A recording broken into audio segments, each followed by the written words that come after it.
Mumbai port trust की ओर से जारी किया नोटिस का व्यापारी और रहवासियों ने जताया विरोध। Eastern Mumbai land users association की ओर से पोर्ट ट्रस्ट की जमीनों पर बसे दुकानदारों और रहवासियों का भव्य सभा का आयोजन किया गया। मुंबई पोर्ट ट्रस्ट की ओर से दी गई डिमांड नोटिस के विरोध में इस सभा का आयोजन रे रोड के लकड़ी बंदर दारूखाना स्थित बॉम्बे मरीन इंजीनियरिंग वर्कर्स की जगह में किया गया था। इस सभा में हजारों की संख्या में लोगों ने उपस्थित रहकर मुंबई बंदर प्राधिकरण की ओर से दी गई डिमांड नोटिस का विरोध जताया। इस अवसर पर अनेक मान्यवरों ने उपस्थित जन समुदाय का मार्गदर्शन किया। इस नोटिस के संदर्भ में आगे के रणनीति के बारे में विचार प्रकट किया गया और सभी पीड़ितों को एकजुट होने का आह्वान किया गया। इस सभा में CAMIT के प्रेसिडेंट मोहन गुरनानी, एडवोकेट प्रेरक चौधरी, DIMSA उपाध्यक्ष राजीव खंडेलवाल, अशोक गर्ग, चेयरमैन डिशमा हरिद्वार सिंह, सुभाष गुप्ता सहित अन्य मान्यवरों ने विचार व्यक्त करते हुए सभी व्यापारी, दुकानदार और रहवासी व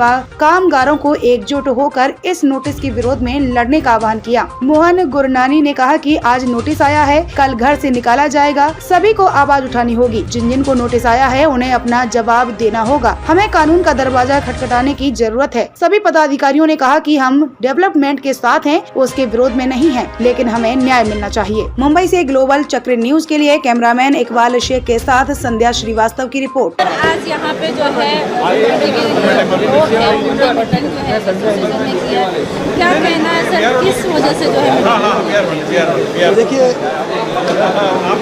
कई सालों से व्यापारी समाज यहाँ व्यापार कर रहा है। इसी प्रकार से BPT की ज़मीन पर काफ़ी सारे घर बने हुए हैं। अब सरकार को ब्यूटीफाई करना है, सरकार को अच्छा डेवलपमेंट करना है पोर्ट्स को, तो इसलिए सबको नोटिस दिए गए, भाड़े बढ़ाए गए और भाड़े इतने सारे बढ़ाए गए कि 100 से 1000-2000 PT के ज़्यादा बढ़ाए गए। व्यापारी और घर वाले भाड़ा देना चाहते हैं, लेकिन जो बढ़त हुई है वो रीज़नेबल होनी चाहिए, व्यवहारू होनी चाहिए, वो नहीं हो रही है। और इसलिए सबने आवाज़ उठाया। सबको इस बात का दर्द है क्योंकि वो अफोर्ड ही नहीं कर सकते। तो सबको ये लगता है कि सरकार ने उस पर पुनः विचार करना चाहिए और भाड़ों को कम करने देना चाहिए ताकि सब लोग जी सके। डेवलपमेंट के विरुद्ध कोई नहीं है, लेकिन व्यवहार से होना चाहिए। देखिए, हर तबके के लोग हैं यहाँ, व्यापारी हैं, रहवासी हैं, सभी लोगों को यह असर कर रहा है और इसलिए सब चाहते हैं कि व्यवहारू रूप से भाड़ा भरना चाहिए और भाड़ा देने को तैयार, डेवलपमेंट होनी चाहिए। साथ साथ जो लोग बसे हुए हैं उनको भी घर व्यवस्थित करना नहीं हो पा रहा है। नहीं, हमने काफ़ी सारी कोशिश की, हमने काफ़ी मीटिंग की, हमारी काफ़ी 10 साल से मीटिंग चल रही है, लेकिन उसमें कुछ परिणाम नहीं है।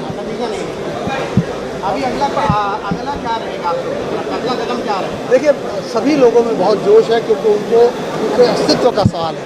वो यहाँ से मतलब निकल जाएंगे और इसलिए सब जोश में है और सब कोर्ट का दरवाज़ा तो रखा है, लेकिन साथ में अपनी ताकत का प्रदर्शन भी करना चाहते हैं। यहाँ कम से कम 15-20 हज़ार व्यापारी हो गए और लाखों घरवासी। अपना नाम और डिजिग्नेशन बता दीजिए एंड आफ्टर डेट आज जिस तरह से मीटिंग हुई है, क्या लगता है कि सरकार को कुछ जो BPT वाले उनको कुछ असर पड़ेगी, क्योंकि कई सालों से जो है आप लोग इस तरह से मीटिंग्स कर रहे हैं? मैं एडवोकेट चौधरी हूँ। BPT के लैंड पर रहने वाले 200 से अधिक टेनेंट्स और व्यापारियों को मैं कोर्ट के अंदर रिप्रेजेंट करता हूँ। आज जो आपने व्यापारियों की भीड़ देखी, ये एक 1% भीड़ है उन लोगों की जो लोग BPT की लैंड पे रहते हैं और उससे अफेक्टेड हैं। और सबसे बड़ी दिक्कत ये हो गई है कि BPT लीज़ रिन्यू नहीं कर रहा है और अपने मन चाहे रेट्स लगा रहा है। अगर सरकार के इंस्टीट्यूशंस लॉन्ग लीज़ को एक्सटेंड नहीं करेंगे तो ये एक बिल्कुल रॉन्ग प्रेसिडेंट है। कलेक्टर की लैंड होती है, अलग अलग सिडको की लैंड होती है, सब टाइप की लैंड होती है, सब लीज़ एक्सटेंड करते हैं। तो क्या लीज़ होल्ड लैंड आदमी ले नहीं?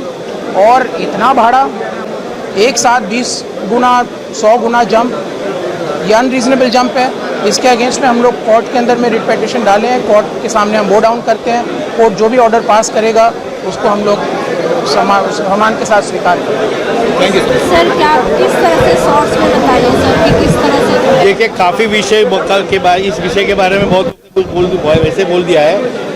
मुझे सिर्फ इतना कहना है, जैसे कि बोलते हैं कि हम बीपीटी के साथ हैं, रहेंगे और रहना चाहते हैं।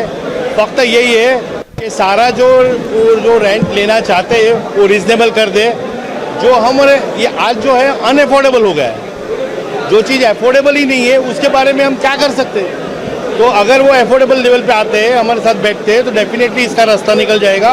और जैसे अभी पहले भी बोला था कि सब लोग अपना रेंट भरने को तैयार है, कोई पॉकेट में रहना नहीं चाहता है। ये बीपीटी अगर समझ जाए तो जल्दी ये सॉल्व हो जाए। Thank you. मैं राजीव खंडेलवाल, कैमिट का वाइस प्रेसिडेंट और डिस्मा का इमीडिएट पास्ट प्रेसिडेंट। मेरे को केवल इतना बोलना है कि बीपीटी की लड़ाई लड़ते लड़ते 7 साल हो गए हमको, और 7 सालों में कम से कम इतना तो कर पाए हम लोग कि अभी तक बीपीटी ने कुछ हार्ड एक्शन नहीं लिया था, लेकिन अब वो एक्शन लेने की कंडीशन में आ गई और उसने एक्शन ले लिए। एसओआर की जो रेट थी उसके हिसाब से उन्होंने बिल भेज दिए। अब हमने ये पहला आपने देखा, हमारा जो पब्लिक मीटिंग था, पहली मीटिंग देखी जिसमें कि आपको लोगों का हुजूम दिखा।